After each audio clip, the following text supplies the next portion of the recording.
والمرسلات أيضا وما بعدها من القسم، قال إنما توعدون لواقع، والمرسلات عرفا. ثم ذكر من أحوال يوم القيامة فإذا النجوم طمست وإذا السماء فرجت، أحوالها. نعم. ثم أنذر يعني ويل يومئذ للمكذبين. ثم يعني نلاحظ أن هذه السورة أيضا بدأت بيوم القيامة بأحوالها إذا النجوم طمست وإذا السماء فرجت، ثم ختمت بما يحدث يوم القيامة للمكذبين والمؤمنين، نفس الشيء. يعني هذا يوم الفصل جمعناكم في الأولين، هذا يوم لا ينطقون لا. ثم أن المتقين في ظلال وعيون، يعني هو ذكر أحداث ما يحصل في هذا اليوم، فإذا النجوم طمست وإذا السماء فرجت، ثم ختمها بما يحصل للمكذبين والمؤمنين. إن المتقين في ظلال وعيون ذكرها، وذكر هذا يوم الفصل جمعناكم والأولين فإن كان لكم كيد فكيدوا، ذكرها في الأول والآخر. نعم صحيح. يعني هي أصلا في الإنسان من بدايته إلى نهايته، يعني في بدايتها ألم نخلقكم من ماء مهين في بدايته، ثم انتهت إلى نهايته، إما أن يكون معذبا هذا يوم لا ينطقون ولا يؤذن لهم فيعتذرون، أو في ظلال وعيون. نعم. يعني إلا طائفتين، هذه أو تلك. هذا وتلك. وعلى الإنسان أن يختار.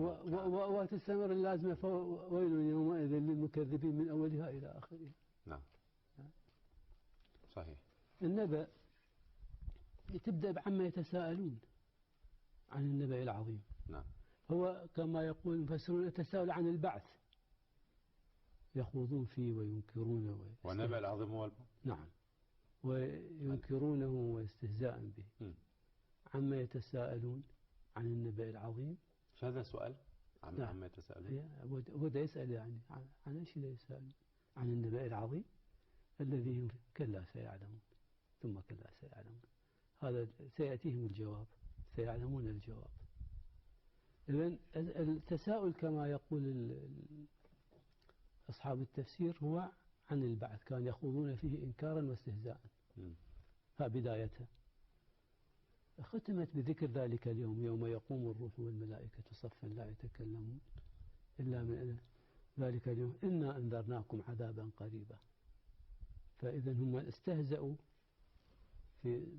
بهذا ويخوضون فيه، قال إنا أنذرناكم عذابا قريبا يوم ينظر المرء ما قدمت يداه ويقول الكافر يا ليتني. فبدأت بتساؤلهم واستهزائهم وخوضهم في اليوم الآخر، وانتهى بذكر ذلك اليوم الآخر وما سيحدث فيه. نعم. وما ستؤول حالهم إليه. نعم. يوم يقوم الروح والملائكة صفا لا يتكلمون إلى أن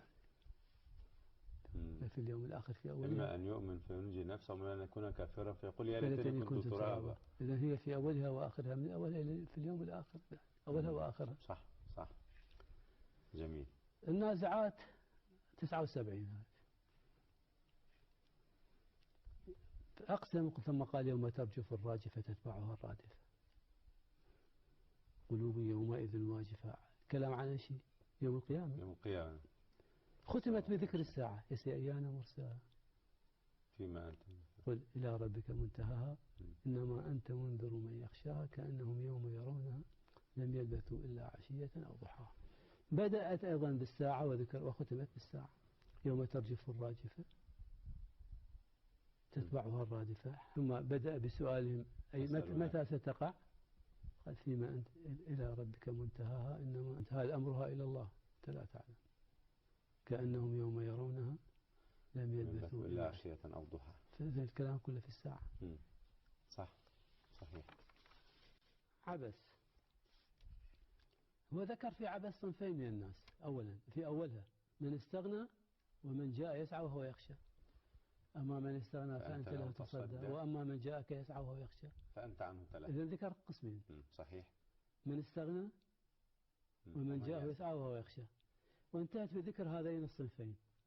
وجوه يومئذ هذه مسفرة ضاحكة مستبشرة هذا الذي جاء يسعى، ووجوه يومئذ عليها غبرة ترهقها قترة. من استغنى.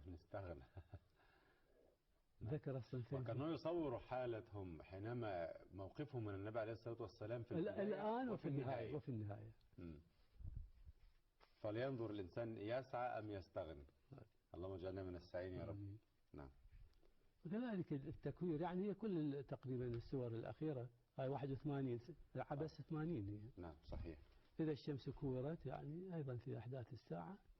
ثم أقسم على أن هذا قول رسول كريم في الآخر قال فأين تذهبون، هاي أحداث الساعة شنو نعم. فأين تذهبون إذا الشمس كورت كذا، أنت أين تذهبون؟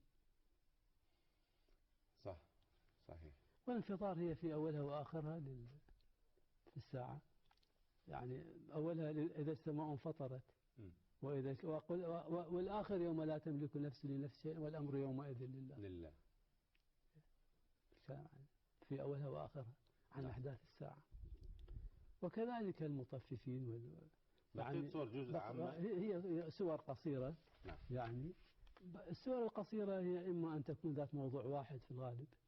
يعني المعوذتين نعم موضوعها واحد، الإخلاص، المسد، واحد موضوعها. النصر، الكافرون، الكوثر، الماعون، قريش، الفيل، الهمزة، العصر، التكاثر، القارعة، الزلزلة، القدر، الضحى، لها موضوعها واحد. صحيح. وإما أن تكون يعني في ذكر الكافرين والمؤمنين وعاقبة كل منهما، هاي بقية السور القصيرة. فإذا من هذا يتضح أن سور القرآن بالتتابع هي مرتبطة في الأوائل بالأواخر. جيد، بارك الله فيك يا دكتور، ونفع الله بكم بإذن الله تعالى. شكرا لفضيلتك على هذا اللقاء.